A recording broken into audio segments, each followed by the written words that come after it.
Welcome back. This is Lesson 30, the Cold War. Following this lesson, students should be able to identify some of the key moments, some of the key events of the Cold War, and they should be able to connect this era, the Cold War time period, to a war of systems, a war of ideologies.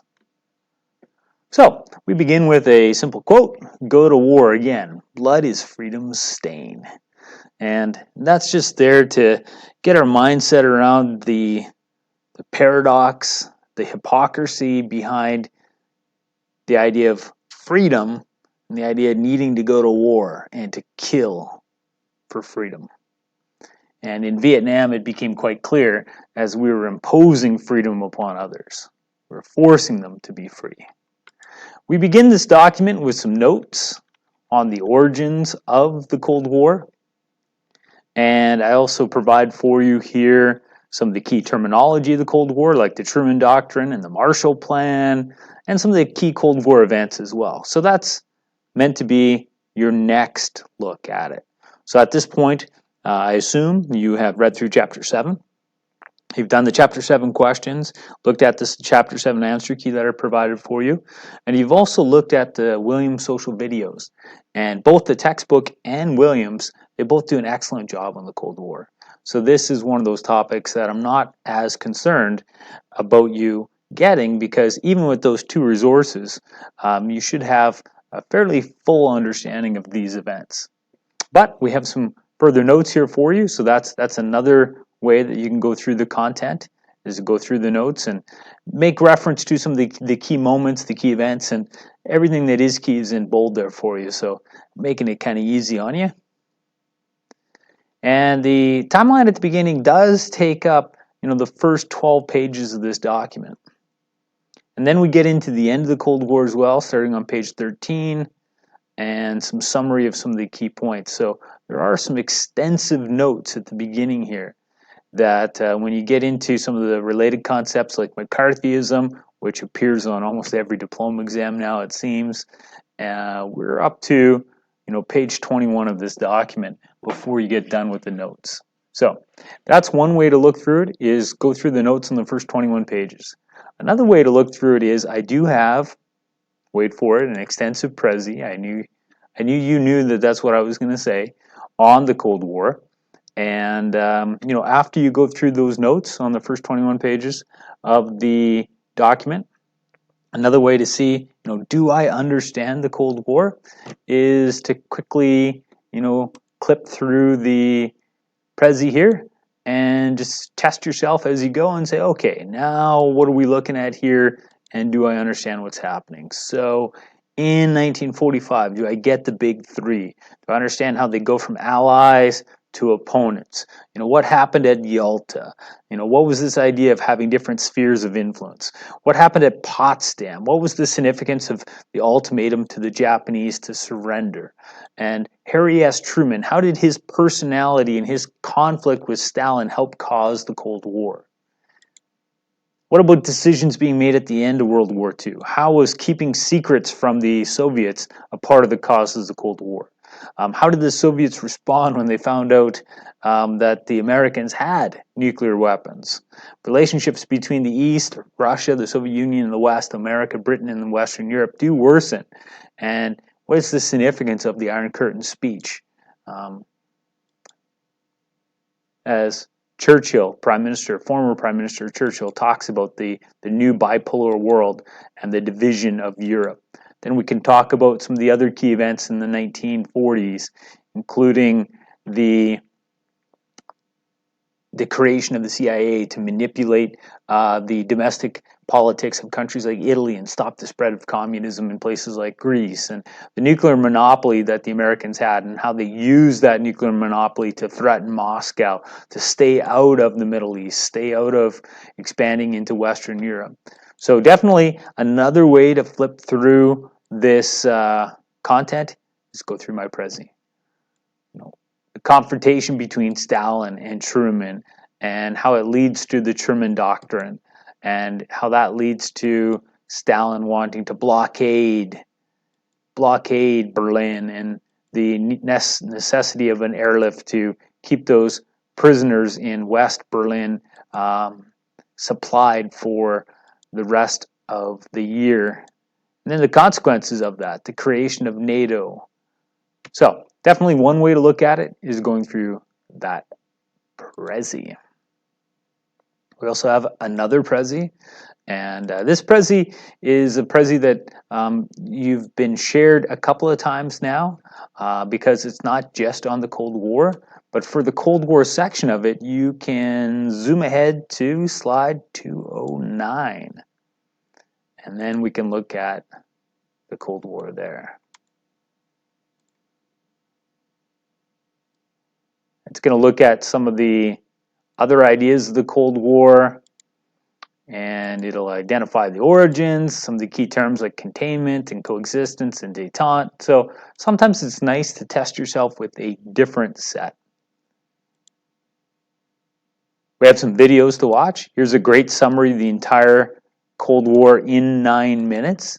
It goes by very quickly though, so don't watch it until after you've already watched the 40 minutes of Williams' videos. Because if you're trying to get the entire picture from the 9 minutes and only those 9 minutes, it's going to go by far, far too quickly. Now there is a possibility that we could have an essay on the Cold War, and therefore I have a quote there for you. A quote that you've seen perhaps before when we were talking about communism. And you know, this here looks more like an A1 source because it's a little long to be a quote, but definitely something that you can break it down. And what we're seeing here is a response to liberalism, and communism really is non-liberalism. It's not talking about an evolution of liberalism, it's talking about replacing liberalism. And it's talking about replacing individualism with collectivism. And you can definitely see some of the nuances of those principles of collectivism from pages 71 to 85 there as well. Now, we here in Alberta are not the only ones that study the Cold War. They study it down in the United States, and there's a great teacher called Hip Hughes, and he has a video on détente that is worthy of a watch there. But maybe more importantly, because McCarthyism comes up a lot on the diploma exams, because it really connects to liberalism and illiberalism and the war of ideologies during the Cold War. This Prezi is a good look, and there will be some other sources embedded in this document about McCarthyism. And here's a cartoon here, so you can spend some time and use your tools, your analytical tools, and see if you can find the ideological perspective and the problem in society, the solution, connecting it to liberalism. Now, the nice thing about the Cold War is it was a time of lots of political cartoons, so it's going to be very rich in political cartoons, this unit. We also have some articles about the beginning and the end of the Cold War that you can look at, and who caused the end of the Cold War.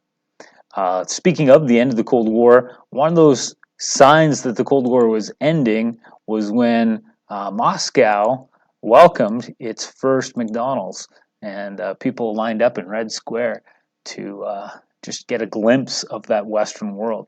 So we have a summary video of the Cold War here. We even have some practice multiple choice questions for you.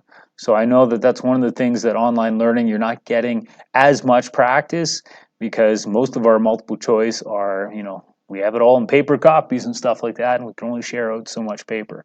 So we do have that there. We also have an extensive timeline.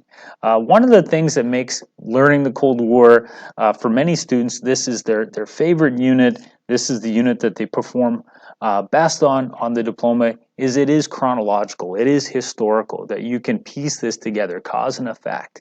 And we have a great document here, a PowerPoint that goes through all of the major Cold War events and all the major Cold War leaders and terms and ideologies and stuff like that. So we'll take a peek at that in a moment. We have an article, a long article from me about who caused the Cold War. That's definitely worthy of a look. And then we have just, now we go through the Cold War one last time, but we go through it in great detail. So there's some excerpts here about what is the Marshall Plan, what is the Truman Doctrine. Those concepts come up a lot on the diploma exam, so I wanted to highlight them here. There's some cartoons about the Marshall Plan and the Truman Doctrine. That might be how you're tested on the diploma exam, so I want you to see similar stuff here, or quotes like the quote here about the Iron Curtain from Stalin, or sorry, this is a quote responding to the Iron Curtain by Stalin. And we have some more multiple choice and some more cartoons about that bipolar world and the arms race that existed within it. Just the size of some of the weapons being used is pretty phenomenal as well. So there are some visuals here at the end that you can use after you understand the events and see if you can then, now that you understand the events, dissect the video or the sources and see if you can find ideological perspectives. So that's what the rest of these pages are about. But the last thing I want to show you now is this PowerPoint. And once again, the PowerPoint, much like the Prezi I showed before, it's a holistic look at the Cold War. So you'd get everything about the Cold War from this. If we were in class, we would watch this together. So, you have the first president during the Cold War of the United States, not the first president of the United States, but the first president during the Cold War of the United States, Harry S. Truman. And that's significant because he hated communism and he hated communists. So his personality helped cause it. But you also had this paranoid leader in Moscow, Stalin. And his paranoia, his suspicion of others also helps cause the Cold War. One of the first events that shows that there is a Cold War is as allies, they meet and their agenda is, what do we do with Germany? What do we do to denazify Germany? And from this discussion, it is clear that the Soviets have a different vision for a post-war world. And in that vision, they plan to occupy and even to plunder. And therefore, the Americans and the other allies, the British and the French, they create a different state in West Germany than the Soviet-occupied East Germany. We also find out pretty early on that the Soviets have been spying on us. Igor Gouzenko in Ottawa comes down to the embassy and he goes and talks to the Canadian authorities, and he tells them about a very rich spy network in North America, and obviously that's going to cause hostility in our relations. So Truman freaks out when he hears about this, so he calls his man in Moscow, George Kennan, and Kennan typically loves the Russian people. That's why he works at the embassy in Moscow. But Kennan had, as story goes, recently had a party at his flat, and some of his Russian friends left listening devices behind after the party, and Kennan felt betrayed. So when he was asked by Harry S. Truman, what should I think of these Russian people, he was pretty brutal in terms of saying they are aggressive, expansionist, and the only thing that they will recognize is strength, so we must stand up to them. So Kennan's long telegram will help inspire the Truman Doctrine and the Domino Theory that if we allow another state to fall, once East Germany falls, it puts pressure on West Germany, and if West Germany falls, then maybe Belgium falls, and if Belgium falls, France falls, UK falls, then America falls. So it's this idea that we can't allow America to fall, so we must, somewhere down the line, we must attack them there now. We must protect Greece, because if Greece falls, Italy falls. So it's the idea of stopping the spread of communism. The Domino Theory fits into containment. And how do you stop it? You're going to have to support the restructuring, the rebuilding of these war-torn nations. In poverty, people turn to radical solutions, and they're struggling with poverty, and you don't want them to turn to radical solutions. So the United States offers free aid to the countries that are war-torn, and this becomes the Marshall Plan. And as the cartoon is suggesting, Stalin didn't want that. He wanted the people to be desperate enough to move towards communism. So Stalin feels that America is not going to be a long-term ally of these countries like France, that if pushed, America will retreat back into isolationism, a policy that in terms of foreign policy they've practiced for most of their history. So what he does is he blocks the border between West and East Germany, and therefore this is a classic siege tactic. And his idea is that, I'm going to show the people of the western part of the city of Berlin that they are deep inside the eastern sphere of influence, and therefore they are under my control. Rather than retreating back into isolationism, though, the Americans, along with the British, they'll respond to the Berlin blockade with the Berlin airlift. And for about a year, they will continue to supply all that is needed into Berlin, the city, and therefore the world, instead of moving away from America and saying, well, they're not a great ally, the world will see America as committed to interventionism, and this will lead to the birth of NATO. Now, we do have a flashpoint in the Cold War in the 1950s, at the beginning of 1950. Much like we had to denazify Germany, we had to remove the Japanese army from Korea. And when we did that, the Soviets occupied the north, and they created a puppet regime there that modeled itself after Moscow, and the Americans occupied the south and did the same in Seoul. Eventually, by 1950, the North decided, you know what, we want one Korea, not two, so they used military might to invade South Korea. South Korea was overwhelmed. This became an international issue. If we don't stand up to the aggression of North Korea, then the UN is no different than the League of Nations, that we cannot protect vulnerable countries against, bullies.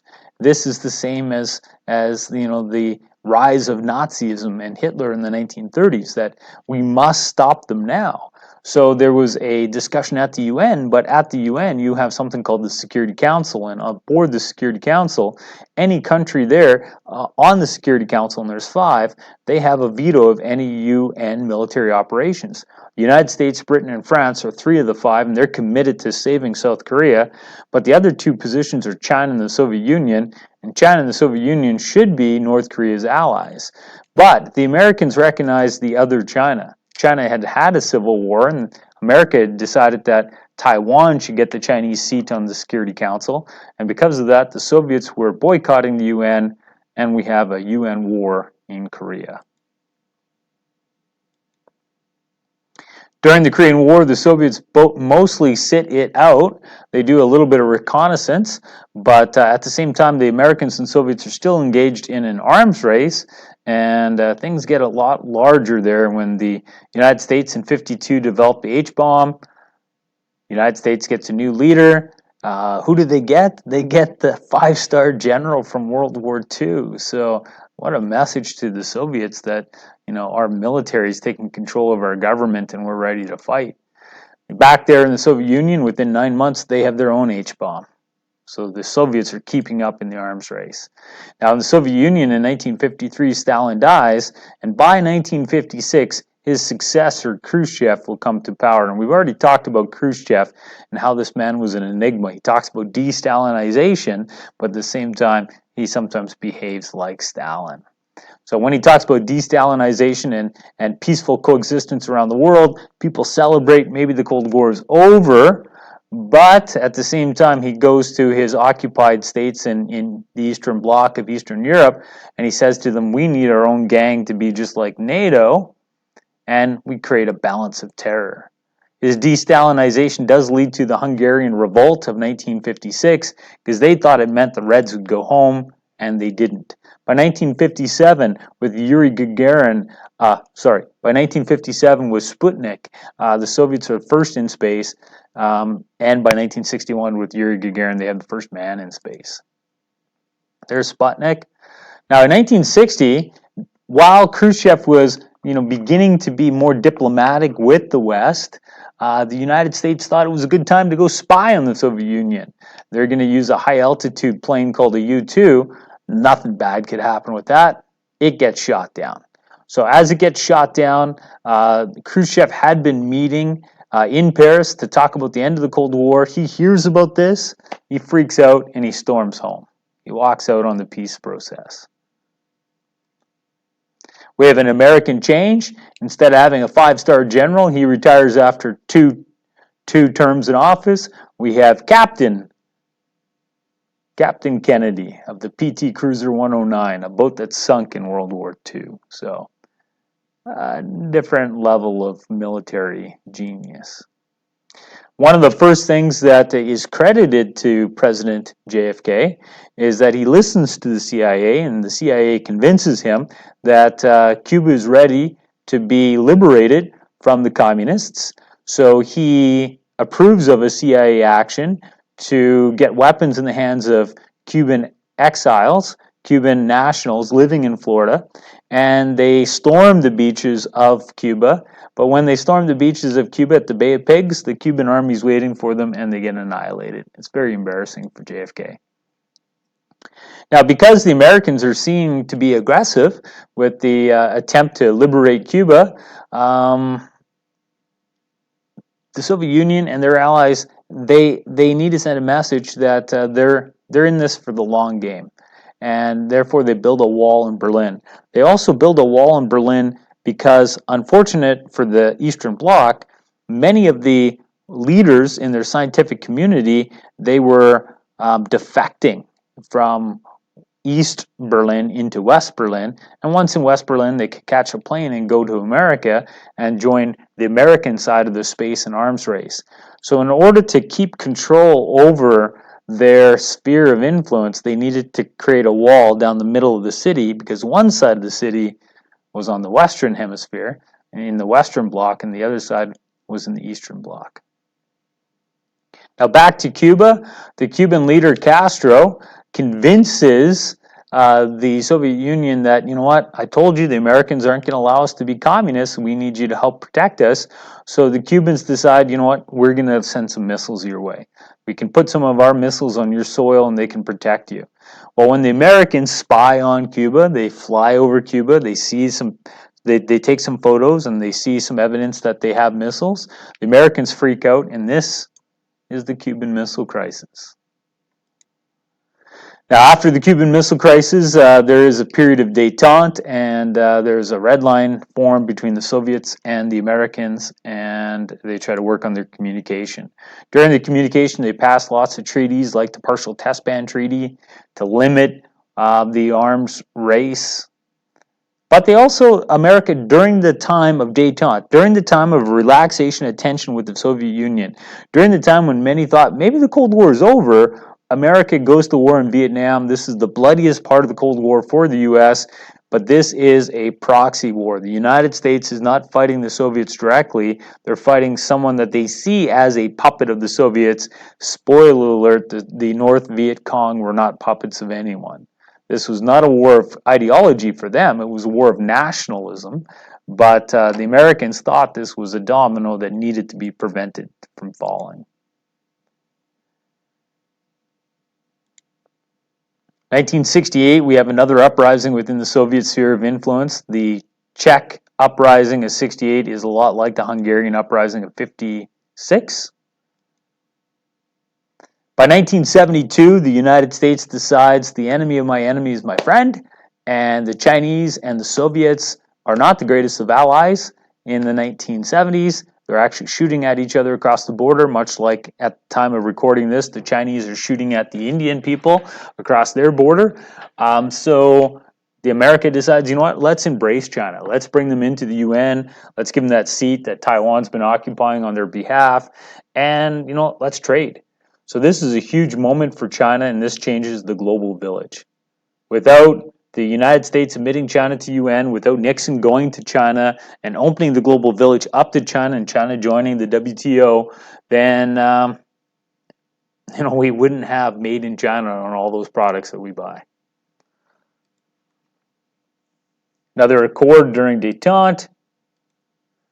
Another treaty signed during détente, but détente ends in 1979 when the Soviet Union invades Afghanistan. When the Soviets invade Afghanistan, once again, it's quite clear to the people in the West that Kennan was right. The Soviet Union are aggressive and expansionist, and the only thing that they can really recognize is force, and therefore we must use force to stop them. So President Carter is upset with the Soviets' invasion of Afghanistan, so he says, I'm not going to come to Moscow and play in your Olympic Games. And you can see China also decides not to go. And again, China's communist, so they're kind of closer to us at this time than to the Soviets.